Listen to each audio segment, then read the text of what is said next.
80% लोक निवृत्तीनंतर किंवा वयाच्या 60व्या वर्षाच्या नंतर ना आर्थिक असक्षम होऊन जातात. म्हणजे बरोबर. आर्थिक सुबत्ता बिलकुल त्यांच्याकडे राहत नाही. हे खरं. का होतंय?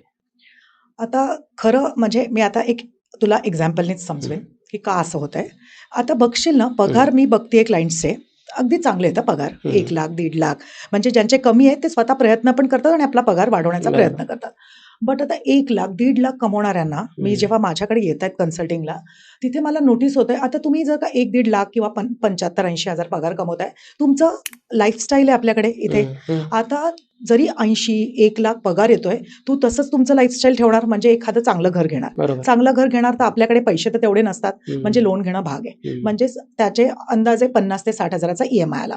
परत आता चांगल्या जागी राहायला जायचंय हं. म्हणजे कार गाडी. आलीच. मग त्याचे 10,000-12,000 आपल्याला EMI गेला. बरं. परत घरात खायला-प्यायला काहीतरी लागणार ग्रोसरीजचे, तर त्याचे आपले 15,000-20,000 रुपये गेले. हं. असं करत आहे ना क्लायंट्सकडे अगदी 5,000-10,000 पण शिल्लक राहत नाहीत महिन्याच्या अखेरला. मंथली. हं. आणि मग त्यातनं मग आपली मुलं असतात, हं. आपल्याला व्हेकेशनला जायचं असतं, आपल्याला बाकीच्या गरजा असतात. त्यात मग ते 5,000-10,000 रुपये कुठे निघून जातात. मग तिथे कुठेतरी ना ते रिटायरमेंट ही कन्सेप्ट बाजूला राहून जाते, की हं. ते बघू आम्ही 45 मी आता फक्त 30 वर्षांचा, मी आता फक्त 35 वर्षांचा आहे. मग तिकडे कुठेतरी आपण ते आपल्या मनाला एक सांत्वन देतो हं. आणि मग अगदी तुम्ही 45-50ला मग जागे होतात क्लायंट्स. हं. अरे मॅडम मी तर काहीच तरतूद केली नाही.